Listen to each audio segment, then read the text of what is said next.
Oh, y'all got quiet really, really fast. Hi, everyone. Welcome to the 2023 ACS Student Convention. And Ramadan Kareem to all those who are observing. My name is Peggy Lee. You've gotten a lot of emails from me. I am the Senior Director of Chapters for ACS, and I'm based in Houston, Texas.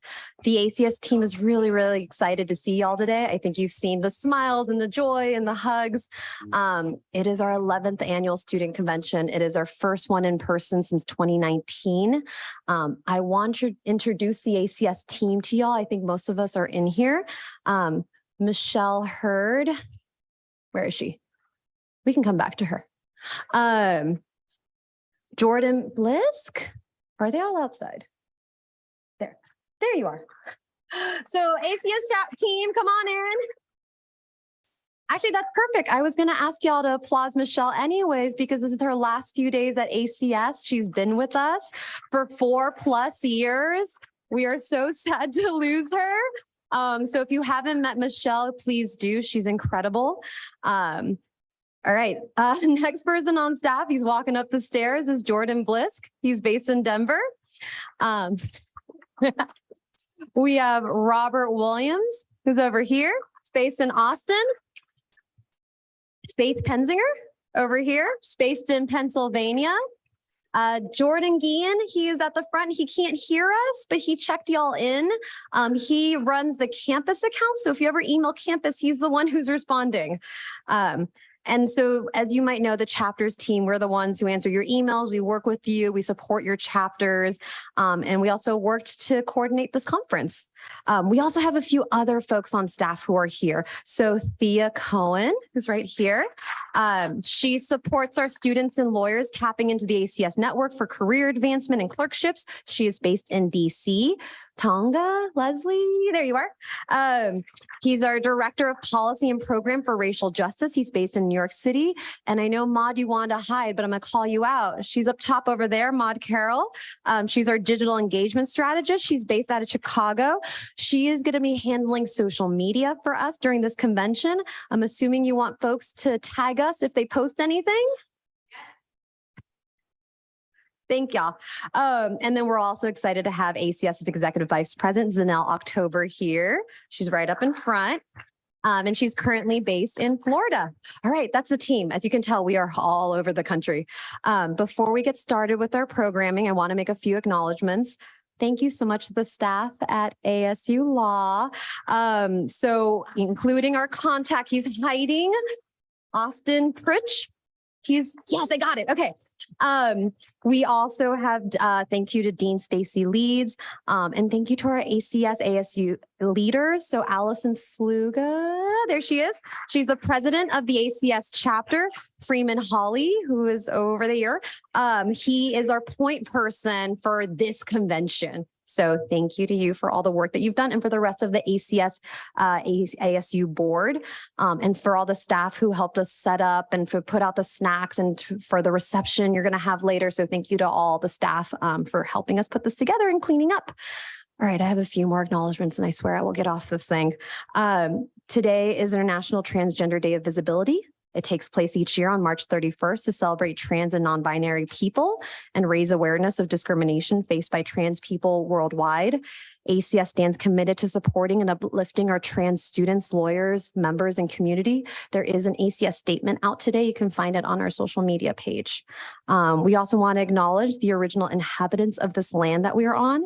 The law school is located on the ancestral lands of the Ekima, Autumn, and Peeposh people who have inhabited this land from time immemorial to present day.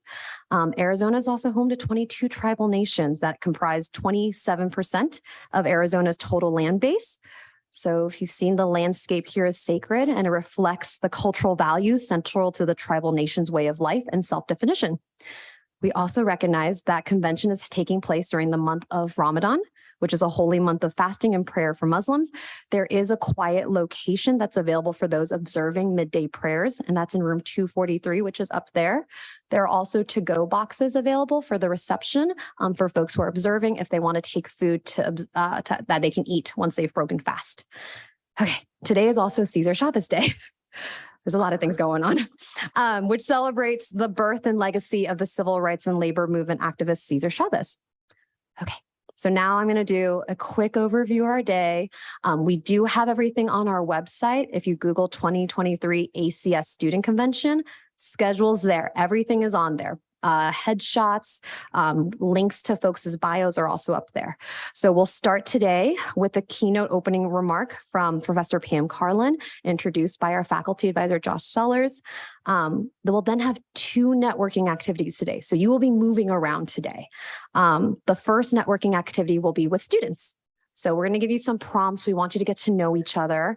And then the second one will be group networking, which will be out there at those tables. So we'll have students sitting around. We'll have hosts that will move around. We'll give you instructions on that later. And then we will have then we'll all come back into this room for our keynote conversation with ACS Executive Vice President Zanelle October and 2 inspiring local leaders who are fighting for democracy, former congressional candidate Jevin Hodge and General Counsel to the Governor Bo Dole. And then we will close out the formal programming with a reception where you can continue to mingle with each other and some of our incredible speakers. If you are interested, our wonderful ASU student chapter coordinated a happy hour for us at the Churchill, which is a short walk from the school. So ASU leaders will be leading folks there, so you shouldn't get lost. And then let's see, like I said, refer to the schedule online. You can also see our ACS national sponsors there as well. And those sponsors help support our work here at Student Convention and all of our programming and made this possible. Last piece of housekeeping. I think y'all know where the bathrooms are already, but just in case, they're behind you. So either way, go around to the back. There's also a bathroom up on the 2nd floor over there, and there is a gender neutral bathroom on every level.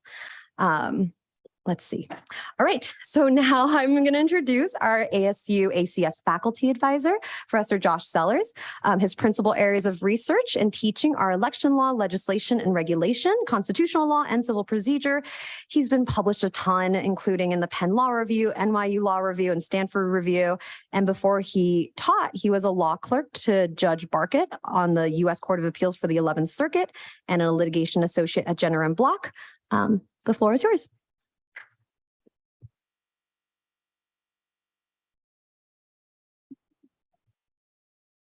Well, thank you, Peggy. It's wonderful to be here. Great to see so many progressive leaders here in Arizona. I remember it's probably been 2 or 3 years when this event was first planned and it was announced that it was going to be here at ASU. And so I'm very excited that the day has arrived and that you all made it in safely. It's a good site for this event, right? Phoenix and Arizona more broadly, as you know, is a state that has undergone pretty significant, profound change in recent years. And I credit that in large part to the work of young activists here and other leaders and lawyers who sort of stayed committed to trying to change this state and improve it. I arrived in 2017, and I would say I've experienced that and felt that change. And so I want to thank all those who are sort of part of that project. I have the distinct honor of embodying someone who I think really embodies the progressive efforts better than anyone I can think of, which is Professor Pamela Carlin. It's sort of cliche to say that she does not need any introduction, but I'm going to give an introduction nonetheless, albeit a brief one. Professor Carlin is the Kenneth and Harley Montgomery Professor of Public Interest Law and co-director of the Supreme Court Litigation Clinic at Stanford Law School. In addition to being a prolific scholar and a co-author of leading case books on constitutional law, constitutional litigation, and the law of democracy, Professor Carlin most recently served as the Principal Deputy Assistant Attorney General for the Civil Rights Division of the Department of Justice. I think this was her second time serving in DOJ. She's argued before the Supreme Court 9 times, most recently her successful 2019 argument in the momentous case of Bostock versus Clayton County. I would also highlight her work on the team that was responsible for implementing the Supreme Court's decision in United States versus Windsor. I could stand up here for the entire 40 minutes and talk about many of her other accomplishments and how important and valuable I've found her scholarship to be. I could talk about her work with the NAACP Legal Defense Fund, her service as a commissioner on the California Fair Political Practices Commission, or even just all of the work that she has done for so many years for ACS. But suffice it to say that Professor Carlin is rightly recognized as one of the preeminent constitutional lawyers in the country. And it's an honor to give the floor to her. So please join me in welcoming Professor Pam Carlin.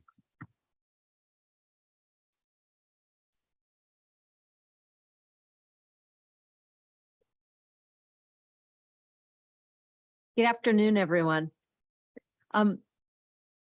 President Franklin Roosevelt ended his acceptance speech at the 1936 Democratic Convention this way. He said, "There's a mysterious cycle in human events. To some generations, much is given.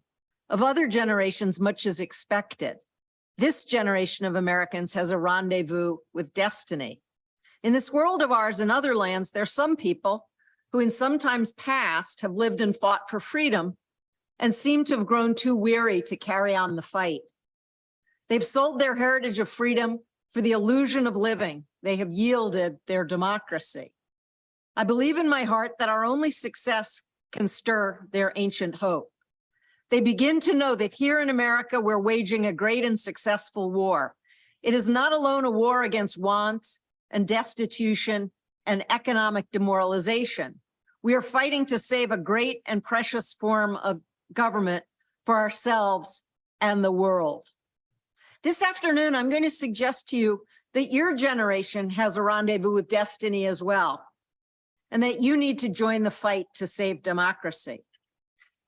That democracy is under attack all around the world is hard to deny. Books with titles like Norm Ornstein and Tom Mann's It's Even Worse Than It Looks, or Steve Levitsky's How Democracies Die, or Alice Rivlin's Divided We Fall, or Sam Zakharov's New Democracy Unmoored remind us of this. What's going on in Israel and Hungary reminds us of this.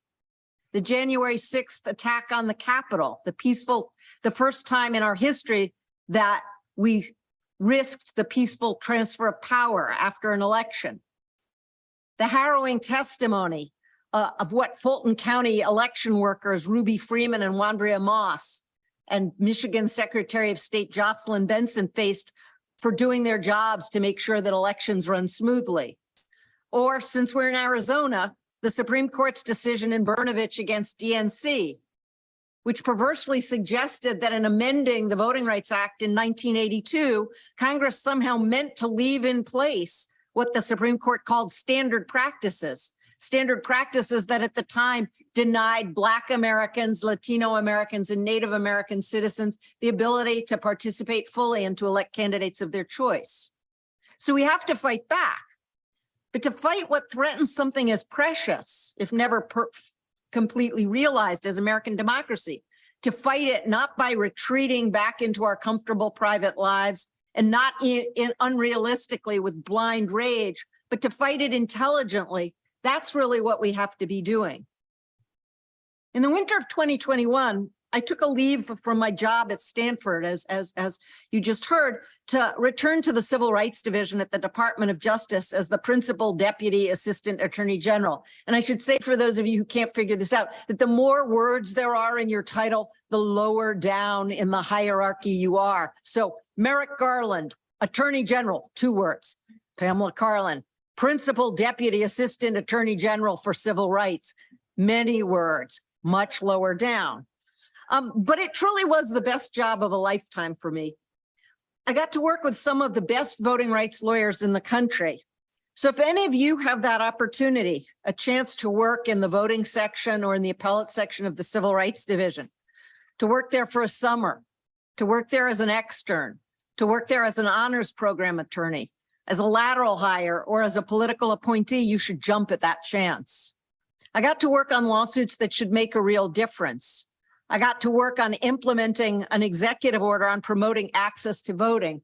And there, I'm particularly proud of one of the things we did, which was to issue a guide for how individuals in all 50 states, in the District of Columbia, and in Puerto Rico can regain their right to vote after they have been convicted of a felony. So why, given that that was like the best job in the world in some ways, why was I so happy, indeed eager to return to Stanford this past summer? The answer is that it was the chance to work with people like you, people who are going to be the next generation of civil rights and civil liberties lawyers, who are going to be the next generation of lawyers who are prosecuting hate crimes, the next generation of lawyers who will stand up for the rights of transgender children to participate in school activities and to be treated with dignity. The next generation of lawyers who will hold police departments and correctional facilities accountable for how their officers protect the people they're sworn to serve. And the next generation of lawyers who will challenge discriminatory algorithms and machine learning that has failed to learn that equality is more important than profits. The great theologian and ethicist Reinhold Niebuhr wrote in a book called The Irony of American History, which you might want to read if you haven't, that nothing that's worth doing can be achieved in our lifetime. Therefore, we must be saved by hope. That hope, the hope that saves and animates me, is that your generation of American lawyers will achieve what the great Italian Renaissance painter Verrocchio said about his pupil Leonardo da Vinci. I'll give it to you in Italian because I've been taking Italian first, and then I'll translate it, although it should be pretty obvious from the Italian. Il discepolo supera il maestro, which is the student surpasses the teacher. That's my ambition, is for my students to surpass where we are today. Now, this spring, I'm teaching a course about the 14th Amendment. Honestly, the reason we have an American Constitution Society is because of that amendment and the other two Reconstruction amendments. I doubt any of us could fully commit ourselves to the pre-amendment Constitution with its tacit commitment to slavery in Article 1, Section 2's 3/5 clause, or in Article 4, Section 2's fugitive slave clause, or in Article 5's 10-year prohibition on stopping the slave trade. Here at ACS, we celebrate the second founding more than the first.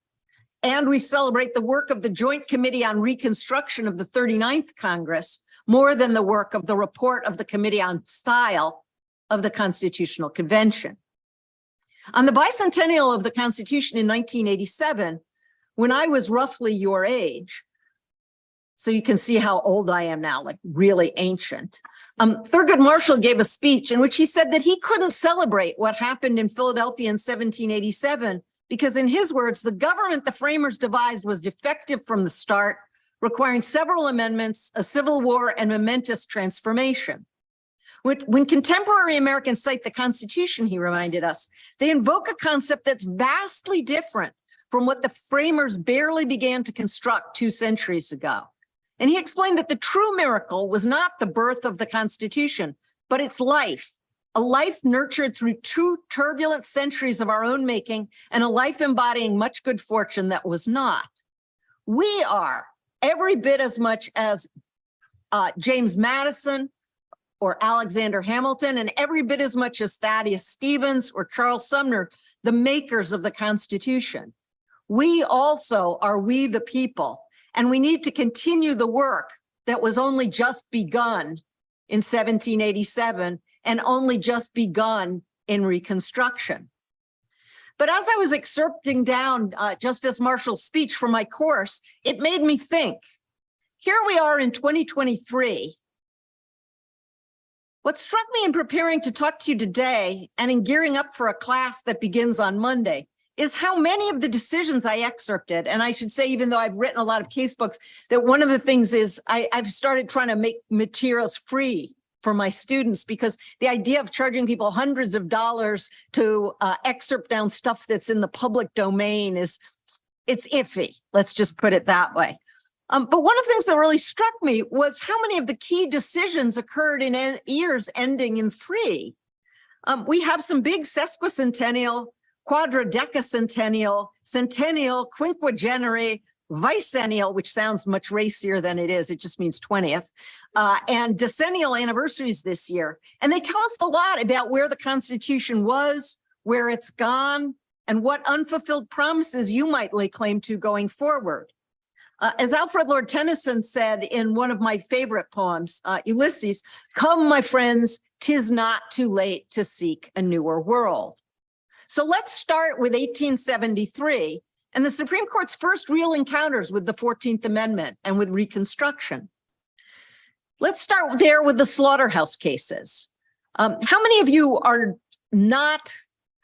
have never heard of the slaughterhouse cases? How many of you think there are people who've never heard of the slaughterhouse cases? That's probably a better way to do it, because if I ask you, have you heard of them? And yeah, of course. Well, the slaughterhouse cases were cases about slaughterhouses. That's why they were called the slaughterhouse cases. They're about a monopoly on slaughterhouses in New Orleans and whether the Louisiana government could do this. And today, when progressives talk about these decisions, they often focus on the restrictive view that the slaughterhouse cases took of the Privileges and Immunities Clause in the 14th Amendment, which says that no state should deny the privileges and immunities of citizenship. And that's true enough. A more capacious way of reading the Privileges and Immunities Clause might have produced more robust protections of individual liberty against state interference than we have. And perhaps your generation is going to revitalize the Privileges and Immunities Clause. But we shouldn't forget one of the other things about the slaughterhouse cases, which is that the court there recognized from its own experience, in Justice Miller's words, that the one pervading purpose of the 14th Amendment was the freedom of the slave race, the security and firm establishment of that freedom, and the protection of the newly made freeman and citizen from the oppressions of those who had formerly exercised unlimited dominion over him. That we have not achieved that 150 years on is something to which we should recommit ourselves. The idea of racial justice was at the heart of the 14th Amendment, and we should never forget that. Also, we should never forget that it was Congress and not the courts that gave us the 14th Amendment. But who can forget 1873's other famous 14th Amendment case, Bradwell against Illinois? After the slaughterhouse cases had basically neutered the Privileges and Immunities Clause of the Constitution, it was hardly a surprise that the court then rejected Myra Bradwell's claim that Illinois' refusal to admit women to the practice of law denied them a privilege or immunity of citizenship. But then there was Justice Bradley's infamous concurrence that justified the exclusion of women this way. The civil law, as well as nature herself, has always recognized a wide difference in the respective spheres and destinies of man and woman. Man is, or should be, woman's protector and defender. The natural and proper timidity and delicacy which belongs to the female sex evidently unfits it for many of the occupations of civil life. Really? Look around you. And then go and read Dahlia Lithwick's marvelous Lady Justice to see all of the great female lawyers, from Sally Yates to Robbie Kaplan to Nina Perales and to Stacey Abrams, who resisted the Trump administration's unconstitutional attempts to strangle our democracy. So why aren't we still in the world of Bradwell against Illinois? Well, because people got another amendment to the Constitution, the 19th Amendment, that enfranchised women. People demonstrated. People persuaded Congress to adopt laws like Title IX and the Equal Pay Act. People went to law school. And ultimately, women like Ruth Bader Ginsburg and non-binary people like Pauli Murray and men like Bill Robinson persuaded the Supreme Court that stereotypes like this, stereotypes that persisted even into the Warren Court era, could no longer be sustained. But it was activism and the women's movement and first and second generation feminism and the democratic process that got us the laws that we have today. So let's jump forward a decade to 1883 and the civil rights cases. These cases announced the state action requirement in the 14th Amendment, which is not much of a surprise. I mean, if you think about it, Section 1 does use the phrase, no state shall make or enforce any law, and then turns around and says, nor shall any state deprive anyone. But the case is infamous for Justice Bradley. And yes, here he is again, about to be dead wrong again. And a reminder for all of us, in case we haven't noticed, Supreme Court justices are often dead wrong. Announcing that it was time to abandon the special commitments of Reconstruction. said was that there must be some stage in the progress of a freedman's elevation where he takes the rank of a mere citizen and ceases to be the special favorite of the laws, and when his rights as a citizen or a man are to be protected in the ordinary modes by which other people's rights are protected. And then, of course, the Supreme Court turned around and got rid of most of the statutes that people had gotten through the ordinary ways in which statutes were made that protected people against racial discrimination. So why do we have public accommodations laws today if the Supreme Court struck them down in 1883? Well, the reason, again, is politics and the democratic process. Creative activists persuaded Congress to try again. And because the people of the United States had then elected politicians from both parties, people like Hubert Humphrey and Everett Dirksen, we got Congress to enact a new set of laws. And then clever lawyers managed to persuade the court to revisit the issue and to uphold these laws using the commerce power rather than the 14th Amendment. But again, it took politics to get us to the position where we could ask the courts to do the right thing. So let's skip forward just a little bit to 1903 and one of the Supreme Court's least well-known terrible decisions. So I'm going to ask you, how many of you think that more than 5 people in the room here have read Giles against Harris? Not many, right? This is one of the all-time great bad decisions from the Supreme Court. And, you know, the current Supreme Court is trying to move up in the rankings of bad Supreme Court decisions, but this is still one of the worst. In Giles, the Supreme Court refused to get involved when Alabama started kicking Black people off the voting rolls in Alabama and making it impossible for them to get back on the rolls. And here's what Justice Holmes said. He said, that the complaint here, in his words, imports that the great mass of the white population intends to keep the Blacks from voting. To meet such an intent, something more than ordering the plaintiff's name to be inscribed on the lists of 1902 will be needed. If the conspiracy and the intent exist, a name on a piece of paper will not defeat them. Unless we are prepared to supervise the voting in that state by officers of the court, it seems to us that all the plaintiff could get from equity would be an empty form. Here's the kicker.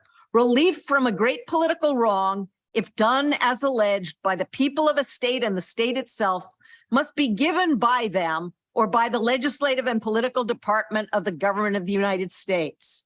Right? In other words, the courts are not going to do anything for you. Go tell it to your representatives, even though you're not allowed to vote, or go tell it to Congress.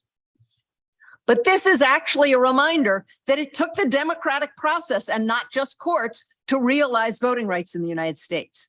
It took another 62 years to obtain the Voting Rights Act, but that act managed in its first 2 years to register more Black citizens in the South to vote than had been registered by all the litigation that had occurred in the previous 62 years. And why was that? Because of the use of federal registrars to put people on the voting rolls. Structural reform litigation, which is very tempting for all of us, has been most successful when it involves litigating under statutes that we've obtained from Congress and not constitutional litigation itself. So let's skip forward to contemporary times now. In this year ending in a 3, we should be celebrating the 50th anniversary of Roe against Wade. But of course, we're not. What we are seeing, though, is a renewed commitment to safeguarding rights through the political process. The result of the Kansas referendum or of California Proposition 1 should hearten us. But it should also remind us of something else that's very important, which is the right to control our reproductive decisions is not the same thing as the ability to control those decisions. Even in states where women ostensibly have the right to choose whether or not to terminate a pregnancy, they often lack access to reproductive health care that will enable them to exercise that right. And here too, it's the political process that's going to provide the funding. Courts are not going to do that for us. In 2003, the Supreme Court decided 2 foundational constitutional cases. One of those, Grutter against Bollinger, is, I think, likely to be overruled later this spring. And it's going to be overruled by a court that I can guarantee you will completely abandon any pretense of original public meaning in order to do this. So do not be fooled by method. because we know from the slaughterhouse cases that the original public meaning of the 14th Amendment was to bring the people who had been excluded, in that case, the freedmen, into full society. And for the Supreme Court to turn around and say the original public meaning of an amendment that was all about race was to be colorblind is to just lie about our history. So that was the first of the two cases decided in 2003. The other one is a little bit more hopeful. That was Lawrence against Texas. And that case also involved overturning a prior precedent. In Bowers against Hardwick, the court had held that any claim by LGBT people that their right to engage in private consensual sexual activity was deeply rooted in the nation's history and tradition, or implicit in the concept of ordered liberty, were, in Justice White's words for the court, merely facetious. Right? It was like, what he was saying was gay people are joking if they claim they have the right to intimate association. In Lawrence, by contrast, the court recognized that the liberty protected by the 14th Amendment extends to LGBT people and allows us, like everyone else, to choose to enter into relationships and retain our dignity as free persons. So here's a lesson you should learn from that history. I was a law clerk the year of Bowers against Hardwick. Yet I lived to see, even as the court has moved rightward on so many issues, the court realizing its mistake there. But why did the court change its mind? Well, in 1985, during the conference where the justices were all discussing how they should rule in Bowers, Justice Lewis Powell, who cast the deciding vote, told his colleagues, quite mistakenly, that he had never met a gay person. In 2003, the counsel who argued Lawrence against Texas on behalf of the petitioners was Paul Smith, a former chair of the ACS board, a former clerk to Lewis Powell, and an openly gay man. I was in the courtroom the day that the Lawrence argument happened. And after the argument, which had gone very well, I think, for our side, I was standing with Walter Dellinger, a true icon of ACS history, and the former head of the Office of Legal Counsel, in the well of the court, when we were approached by the correspondent for the New York Times, Supreme Court correspondent for the New York Times at the time, Linda Greenhouse. And Walter asked Linda what she thought the most interesting part of the oral argument had been. And what Linda said, without missing a beat, was the bar section of the Supreme Court. And what she meant by that was the seats in the bar section that day were filled by former lesbian, gay, or bisexual Supreme Court law clerks and other frequent participants in the court's business who were openly gay. And when the justices came out from behind the bench, from behind the curtain to the bench, they could look out into the room and they saw people they knew, and they knew that those people were gay. And it changed how they thought about the case, because this wasn't a case about them. It was a case about us. And that changed the court's mind. That coming out changed the court's mind about how they thought about this issue. So finally, we come to 2013 and a trio of decisions here. Supporters of social equality for gay people experienced a great term at the Supreme Court. In United States against Windsor, where I had the privilege of helping to represent Edie Windsor, the court struck down the Federal Defense of Marriage Act. In Hollingsworth against Perry, the court left in place a district court decision requiring that California restore marriage equality. But only days later, after these two great decisions, in Shelby County against Holder, the Supreme Court struck down a key provision of the Voting Rights Act. States immediately announced plans to revive restrictive election laws that the act had previously blocked, including draconian voter ID laws. And in this redistricting cycle that's just underway now, we've seen states and local governments adopt plans that would never have seen the light of day if the Supreme Court hadn't decided Shelby County. Neither Windsor nor Shelby County was really about constitutional doctrine. In Windsor, Justice Kennedy's opinion for the court never addressed the key question that you're always told to kind of ask yourself in constitutional cases, which is what level of scrutiny should be applied. He never tells you what level of scrutiny he's applying. He just strikes down the law. Similarly, Chief Justice Roberts' opinion in Shelby County never even cites, let alone applies, the existing test for determining whether an exercise of congressional power under the 14th Amendment is congruent and proportional to the problem.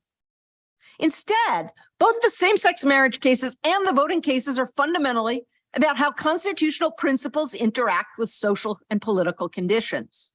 At the oral argument in Hollingsworth, the California marriage equality case, Justice Scalia demanded to know, when did it become unconstitutional to exclude homosexual couples from marriage? In 1791? In 1868, when the 14th Amendment was adopted, right? It's like, give me a date. You feel like saying, if you need a date that badly, Justice Scalia, look into your social life. He kept saying, like, give me the date, give me the date. And Ted Olson, who was arguing the case for the two couples, said it became unconstitutional when we as a culture determined that sexual orientation shouldn't trigger legal disabilities. And at that point, Justice Scalia said, well, when did that happen? And Ted Olson said, well, there's no specific date and time. This is an evolutionary cycle. And Justice Scalia just threw up his hands at this point and said, well, how am I supposed to know how to decide a case if you can't give me a date when the Constitution changes? Now, in one sense, I thought in Windsor, we had a clear answer to that, which is the very moment Congress enacted DOMA, it was unconstitutional, because it was simply a law about reflecting prejudice. And the Supreme Court long ago said, if the constitutional conception of equal protection means anything, it must at the very least mean that a bare congressional desire to harm a politically unpopular group cannot constitute a legitimate government motive. DOMA clearly flunked that test. But as a matter of legal realism, we could not have gotten DOMA struck down in 1996. Society first had to change in ways that affected the justices and affected the courts every bit as much as it affected the two presidents, Clinton, and Obama, who came to support marriage equality after first opposing it. Justice Scalia and the majority had no problem after saying, well, when did it become unconstitutional? When did it become unconstitutional in the marriage cases, on relying on their perception of changed social conditions to conduct their constitutional analysis in Shelby County. Chief Justice Roberts' opinion for the court said, look, even if the Voting Rights Act had been constitutional when it was enacted in 1965, because it was a big problem, 50 years later, things had changed dramatically. And Congress, therefore, couldn't rely on its understanding of what equality means. Now, this is really Chief Justice Roberts channeling his inner and extremely wrong Justice Bradley. Right? This is, again, that special favorites of the law. You can't keep claiming to be special favorites of the law. But, throwing preclearance out because it was working well was exactly the wrong thing to do. And as Justice Ginsburg said in her dissent, it's like throwing away your umbrella in a rainstorm because you're not getting wet. I actually think it's even worse than that. The Supreme Court took the pressure off a racial wound in this country right before we experienced a new gusher of blood. And that's what happened there. So the real challenge is to understand whether and how the world has changed and how those changes should inform how courts enforce the Constitution. And here, it seems to me, is where the world outside the courts has most powerfully affected the decisions inside them. The LGBT equality movement succeeded in the courts because it managed to gain widespread support outside the courts and to gain that support outside the gay community itself. It convinced people of goodwill from across the political spectrum that homophobia exists, that it's wrong, and that the law must respond to gay people's claim for full inclusion in the key institutions of civic life.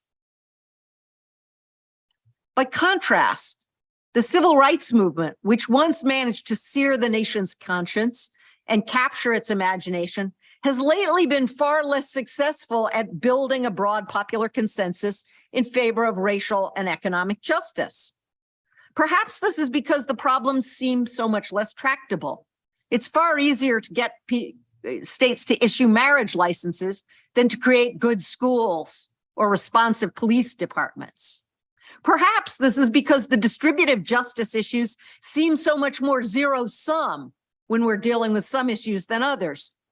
My ability to get married doesn't prevent you from getting married. Your ability to get into a fancy law school means somebody else didn't get in. And so that changes the calculus. And perhaps it's because increased segregation and income inequality in the United States makes it far less likely that the powerful feel a connection to excluded minorities than they do to gay people. I mean, after all, very few conservative legislators ever wake up to discover that their children are poor or Black or undocumented. But they often wake up to discover that their children are gay. And that's when they write op-eds saying, I've changed my mind about marriage equality. The deepest irony for me is that even when minority citizens do obtain protection through the ordinary modes of politics, as they did by persuading the Congress to enact, amend, and extend the Voting Rights Act, the court steps in to block that progress. So as part of our work, I think what we need to be doing is rebuilding a movement for social and economic justice so that principles of liberty both produce more legislation, but also produce a politics in which we get courts that are more committed to that form of justice. We can't do it through the courts alone. We have to do it with the courts, but we also have to do it as a matter of a political movement.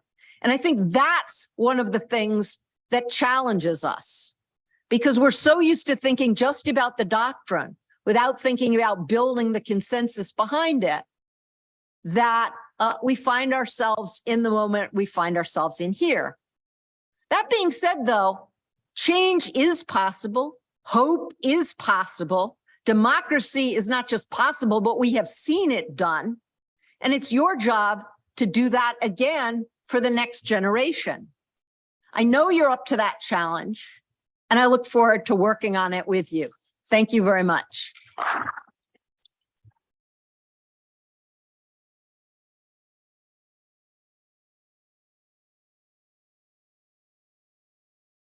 Thank you so much, Pam. And Pam has also staying for the group networking later. So y'all will hopefully all get a chance to rotate and chat with Pam later in the group networking.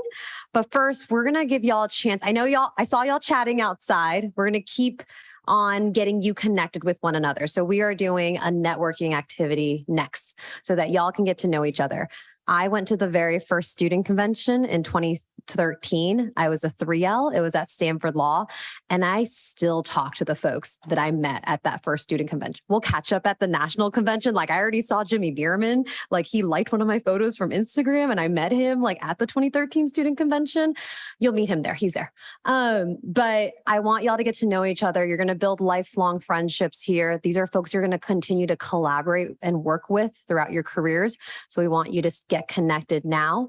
And it's amazing because we'll see ACSers connect with each other years and years later. They'll reach out to each other for support. They might be working with each other. So I'm excited for y'all to network. We are going to give you some prompts. So name, law school, hometown. This will be up on the slide, so don't feel like you have to memorize it. Name, law school, hometown. What is your favorite ACS program that you hosted or saw? What is the last movie you watched? We asked this on the team and it really got us talking. And what's the last song you listened to? You'll have about 35 minutes. I am going to ask you a question when we all come back in here because I want to hear some of their answers. So jot down the interesting stuff you hear. Feel free to move all around the room. You can go up to the tables out there. You can go out to the patio. But start talking to each other.